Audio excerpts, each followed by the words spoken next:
ഷിർക്കും കുഫ്റും അവയുടെ ഇനങ്ങളും എന്ന വിഷയത്തെക്കുറിച്ച് ഏതാനും ചില കാര്യങ്ങൾ ഉണർത്തുവാനാണ് ഇൻഷാ അല്ലാഹ് ഞാൻ ഉദ്ദേശിക്കുന്നത്.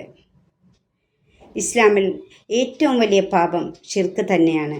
എന്നാൽ നമ്മൾ വിചാരിക്കുന്നത് പോലെ കൊലപാതകവും വ്യഭിചാരവും ഒക്കെയാണ് വലിയ പാപം എന്നാണ്. സൂറത്ത് ലുഖ്മാനിലൂടെ അല്ലാഹു തആല പറയുന്നു, ഇന്ന ഷിർക ലദുൽമുൻ അളീം, തീർച്ചയായും ഷിർക്ക് വലിയ അക്രമം തന്നെയാകുന്നു. ഷിർക്ക് എന്നാൽ അള്ളാഹുവിൽ പങ്കുചേർക്കുക എന്നതാവുന്നു. അള്ളാഹുവിൻ്റെ സത്തയിലോ അധികാരത്തിലോ അള്ളാഹുവിൻ്റെ നാമഗുണവിശേഷണങ്ങളിലോ മറ്റുള്ളവരെ പങ്കുചേർക്കുക എന്നതാവുന്നു ഷിർക്ക്. ഷിർക്കിൻ്റെ 3 ഇനങ്ങൾ വലിയ ഷിർക്ക്, ചെറിയ ഷിർക്ക്, ഗോപ്യമായ ഷിർക്ക് എന്നിവയാണ്. വലിയ ഷിർക്കിലായി ഒരാൾ മരണപ്പെട്ടാൽ അയാൾ എത്ര തന്നെ അമലുകൾ ചെയ്തിട്ടുണ്ടെങ്കിലും അവൻ്റെ അമലുകളൊക്കെ നിഷ്ഫലമായി പോകുന്നതാവുന്നു. വലൗ അഷ്റകൂ ലഹബിത അൻഹും മാ കാനൂ യഅമലൂൻ, അവർ അള്ളാഹുവോട് പങ്കു ചേർത്തിരുന്നുവെങ്കിൽ അവർ പ്രവർത്തിച്ചിരുന്നതെല്ലാം അത് അവനെ സംബന്ധിച്ചിടത്തോളം നിഷ്ഫലമായി പോകുമായിരുന്നു. ഷിർക്കിലായി മരിച്ചവനെ ഒരിക്കലും അള്ളാഹു പുറത്തു കൊടുക്കുകയില്ല. അതേപോലെ സ്വർഗം അവന് ഹറാമാണ്. മരണപ്പെട്ടവരെയും ബിംബങ്ങളെയും വിളിച്ചു തേടുകയും അവരോട് സഹായമർത്ഥിക്കുകയും ചെയ്യുക, അതേപോലെ അവരുടെ പേരിൽ നേർച്ചയാക്കുക, അവർക്ക് വേണ്ടി അറവ് നടത്തുക, ഇതെല്ലാമാണ് വലിയ ഷിർക്കിൽപ്പെടുന്നത്.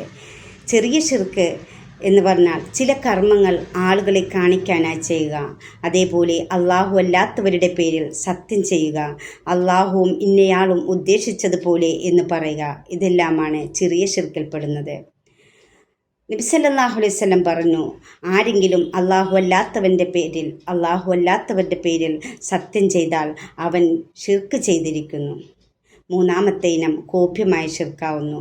അബൂ സഈദ് അൽ ഖുദരി റളിയല്ലാഹു അൻഹു നിവേദനം, നബി സല്ലല്ലാഹു അലൈഹി വസല്ലം പറഞ്ഞു, മസീഹുദ് ദജ്ജാലിനേക്കാൾ നിങ്ങളിൽ ഞാൻ ഭയപ്പെടുന്ന കാര്യം എന്താണെന്ന് നിങ്ങൾക്ക് ഞാൻ അറിയിച്ചു തരട്ടെയോ? അപ്പോൾ സഹാബികൾ പറഞ്ഞു, ശരി അള്ളാഹുവിൻ്റെ റസൂലെ, താങ്കൾ അറിയിച്ചു തന്നാലും. അപ്പോൾ നബി സല്ലല്ലാഹു അലൈഹി വസല്ലം പറഞ്ഞു, അത് ഗോപ്യമായ ഷിർക്കാണ്. എന്ന് വെച്ചാൽ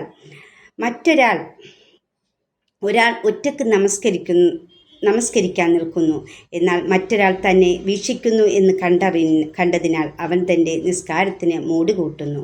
നമ്മൾ ശ്രദ്ധിക്കേണ്ട കാര്യങ്ങളാണിത്. കാരണം നമ്മുടെ ജീവിതത്തിലേക്ക് നമ്മൾ ഓരോ പ്രവർത്തനങ്ങൾ ചെയ്യുമ്പോഴും നമ്മുടെ അമലുകൾ മറ്റുള്ളവരെ കാണിക്കാൻ വേണ്ടി എന്ന രീതിയിൽ നമ്മുടെ മനസ്സിൽ ഒരു തോന്നൽ വന്നാൽ പോലും അത് ഗോപ്യമായ ഷിർക്കിൽപ്പെടും.